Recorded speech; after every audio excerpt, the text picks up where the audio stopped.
happy day and welcome everyone. So what we are doing today is the Enthalpy formation lab. So it's a calorimeter lab again, and this is very quick, it's very easy. There are two parts to the lab though. So the first part is a neutralization part, which is exactly what it sounds like. It is an acid plus a base to give us water and salt. The only thing is, because this is ammonia that we're adding, it's really ammonium hydroxide. And so if we look at the container when we purchased the ammonia, NH3, it does say ammonium hydroxide, and this happens to be a 14.8 molar, and then I do dilute it down. I got this diluted down to a 1.5 molar, and so that's what the solution is that I have portioned out in here, and I have 25 milliliters of it. I also have hydrochloric acid, same thing, I've diluted it down, and so it's a 1.5 molar solution, and I have 25 milliliters of that. So what we're going to do first is, this is kind of nice, this double wall calorimeter actually has this little blue hole here. So I'm just going to open that up, and I'm going to pour my solution, and this is simply the ammonia solution. So this is the NH3, again, it's really NH4OH. So I'm going to put that in there. What I want to do is, I really want to wait 2 minutes, and so I would be recording the temperature for 2 minutes on this. And so just to make sure that once I put it into the calorimeter that the temperature is remaining constant. Now, I had looked at it and it was at a 21.9 degrees before I put it in. And so after putting it in and give it a little bit of time, it's still pretty much staying right at that 21.9 range. So it hasn't changed, which my expectation would be that it's not really going to change very much. Okay, so then what I'm going to do is, once the 2 minutes are up, which me talking, it's probably going to happen very soon anyway, I'm going to add the acid. And the rules for adding acid, so I always say do as you oughta, add the acid to the water. You just want to make sure that if you have a water solution, you typically want to add the acid into the water. If it's a base, for example, it's still an aqueous solution. So now normally what you would do is start timing, because we'd want to have a graph so that we could extrapolate back to time 0 to figure out what our highest point, our highest temperature, or our lowest temperature change is. And typically a neutralization reaction actually produces heat, so it would be an exothermic reaction. But you would use, if you didn't know, you would actually use your thermochart and do products minus reactants to try to figure out what your delta H value is. That's theoretical. This is experimental. So anytime you're in the lab and you're doing using a calorimeter, for example, then it's going to be experimental. Okay, so I've got my 25 mils measured right to my meniscus of the acid, and let's just double check this real quick and make sure that my temperature is stabilized. So let's see here. Yep, it is at a 21.9. So let's write this in on here. So far what I have for part 1 is I have that the volume of the 1.5 molar is 25 milliliters, so you can fill that into your table. We have the volume of the 1.5 molar HNO3 is also 25 milliliters. The initial temperature of just the ammonia right now is a 21.9 degrees Celsius. Okay, 21.9 degrees Celsius. So now let's go ahead and add this in. So once I add it in, I'm going to cap it right away. Now there is a hole, so just so you know, there is a little bit of a hole for the thermometer where some of the heat can escape, but that's going to be part of your error. So when it asks for an error analysis, that's what you're going to write in. Okay, so let's add this really quickly here. Let's cap this. And then what I'm going to do is I'm going to start stirring. Okay, I'm going to start stirring. And again, normally what you would do is you would give it, and I'm supposed to use the stirrer, by the way. You would give it every 15 seconds, you would record the temperature.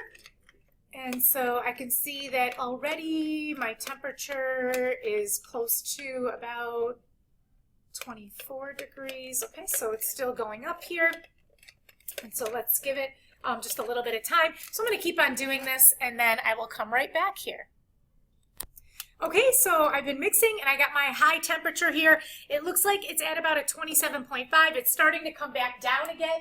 So we're at 27.5 degrees Celsius is our highest temperature. So obviously that was an exothermic reaction. where our temperature went up. So if I were to feel the outside, if I could, it should feel warm. If I did this reaction inside of a bag, that would feel warm. So always keep that in mind, that exothermic reactions will feel warm. Unless it's a phase change, don't forget, if it's a phase change and there's no temperature change, that's why I do this, there's no temperature change, you have to think to yourself, did I supply the energy or are the molecules releasing energy? So just keep that in mind. So if you have to boil something, you turned on the heat, and so that would be an endothermic reaction, for example, if you were boiling something, whereas freezing would be an exothermic reaction. It's also easy to remember too, if you think about the fact that when the molecules are starting to come together and they're slowing down, they're slowing themselves down, they're actually releasing energy. They're losing their energy and they're getting slower and more lethargic, and they're kind of coming together. So a nice way to remember that also. So if you have a phase change and the molecules are coming together, that releases energy, versus if they are spreading out, then that needs to absorb energy in order for them to move apart, and we supply that. So this is the data. That's all that we need. And so we're going to come back and we're going to take a look at the data. We'll look at both of them together at what we have here. Okay, so part 2. All right, so I have some water that has been sitting inside of here, but I wanted it the calorimeter. So this is 50 mils of distilled water, so that I had in here. I'm going to pour it right into my calorimeter. I'm going to do the same exact thing that I did before. So I want this to go for about 2 minutes inside of here. So let's let that go for about 2 minutes, and then we will come back with a temperature on this. Okay, so this is the dissolution part. So I've had the water in here for about 2 minutes, and it looks like the water temperature in here is around 21.1 degrees Celsius. So let's get our initial water temperature. So I have 50 mils, 50.0 milliliters of water. Don't forget that the mass is the entire mass inside of the calorimeter. So we're going to talk about this in just a second. We're going to come back and talk about the data. But so it's 50 milliliters. Remember, we're going to assume that the density of water is 1 gram for every milliliter. So that's kind of easy to switch. And so we're saying the original temperature is 21.1 degrees Celsius. Now, we had already done the calculation in the pre-lab calculation section. And we have ammonium nitrate. And so we found out that in order to match part 1, which was 1.5 molar on both of those, we also want this to be 1.5 molar. So when we did our calculation, we found out it was 6.00 grams when we did that calculation. So I've already weighed out 6.00 grams, or these tiny like little pellets. We actually used this for the cold pack earlier in this unit too. So what I'm going to do is exactly the same thing. I'm going to dump the 6 grams inside of here, which does add mass, by the way. Okay, so I'm going to dump the 6 grams in here. I'm going to cap it really quickly, and then let's give it a little bit of a stir, and there we go. And it's starting to dissolve. Okay, it is dissolving, and I can start telling you, you actually might remember this because I just told you we used it for the cold pack, which means what do we expect to happen to the temperature? Well, the temperature should be going down, okay? So I can already see, ooh, we're already close to like 15 degrees and it's still going down. It's not even all dissolved yet, okay? So let's give this some time and I will come back and let you know. All right, welcome back. And it looks like it's about a 12.6 is as far as it got down. Okay, so let's write that down here. Our final temperature of the solution now is at 12.6 degrees Celsius. Okay, we are all set with all of the data. I'm just going to rinse this stuff out here, but we're all done. Let's just quick chat about this. Okay, in part 1, I did mix don't forget, two aqueous solutions into the calorimeter.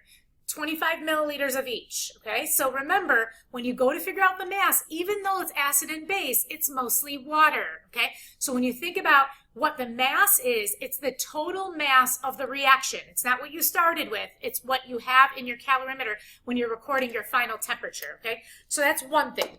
Now, keep that in mind for part 1. For part 2, now, I did have water, and I had 50.0 milliliters of water inside of here, okay? But then I also added 6.00 grams. Keep in mind again that when we're talking about a calorimeter, we're talking about the total mass inside of the calorimeter. And we know that when you add grams of something, masses are additive. So keep that in mind. Even though if I went to look at the volume of this, the volume would be the same. Okay, so the volume of having the 6 grams inside would actually still be pretty much 50 milliliters. But when we talk about mass, and that's why it's really important that when we're doing calorimetry and using MCAT, that you're using mass, not volume. So keep that in mind, okay?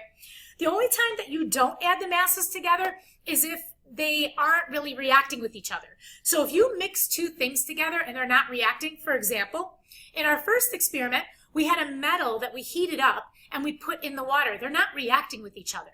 The metal was hot. It released its energy into the water. But when it was all over, I just literally took the metal right back out and the water separated them. It wasn't a reaction. Whereas in this situation, we have a neutralization reaction or we have a dissolving reaction, a dissolution reaction. So for both of these are one MCAT because I only have one solution after I mixed and they reacted with each other. So just to kind of clarify some of that.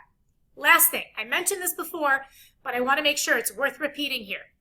When you use delta H equals MCAT, the delta H that you get is going to be in joules, kilojoules, calories, or kilocalories, not kilojoules per mole. Okay, so if you want kilojoules per mole, everybody put your arm out, kilojoules, moles, then you divide kilojoules over moles. Okay, you have to do the division piece. What does that mean?